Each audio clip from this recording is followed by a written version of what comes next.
সরস্বতী পুজোর দিনে মা ছেলে হলুদ ড্রেস পরে মোহনার বাড়িতে নেমন্তন্ন ছিল, বেরিয়ে পড়লাম। যশোর রোডে 1.5 ঘন্টাও অপেক্ষা। অবশেষে উবের এলো, উবেরে চললাম, গিয়ে পৌঁছালাম। ওখানে গিয়ে বাচ্চাগুলো অ্যাজ ইউজুয়াল মোবাইল নিয়ে ব্যস্ত।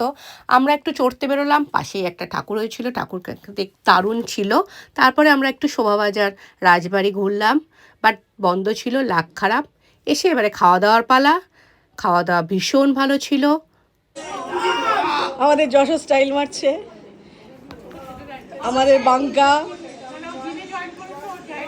ও আচ্ছা আচ্ছা আচ্ছা আচ্ছা আচ্ছা আচ্ছা, তাহলে আজকে শুধু শুকবে আর দেখবে যশোর। আচ্ছা বাঙ্কা বাঙ্কা বিশাল ব্যাপার। বাঙ্কাটা খুব লোভী, মিষ্টি খেয়ে নিচ্ছে, সব ভেঙে দিল কিন্তু। খেতে খেতেও এরা মোবাইল ছাড়ে না। থ্যাংক ইউ মোহনা, ভীষণ ভালো আয়োজন হয়েছিল। রাধাবল্লভী ছিল, আলুর দম ছিল, পোলাও ছিল, পনির ছিল, চাটনি, পাঁপড়, মিষ্টি, ভীষণ ভালো খাবার, ভীষণ টেস্টি। থ্যাংক ইউ মোহনা। তারপরে আমাদের খাওয়া দাওয়ার পরে ঠাকুর নমস্কার করতে গেলাম। ঠাকুর নমস্কার করে ওখানেও আমাদের সেলফি তোলা কি আর বন্ধ হয়? বাস, তারপরে বাড়ি ফিরলাম।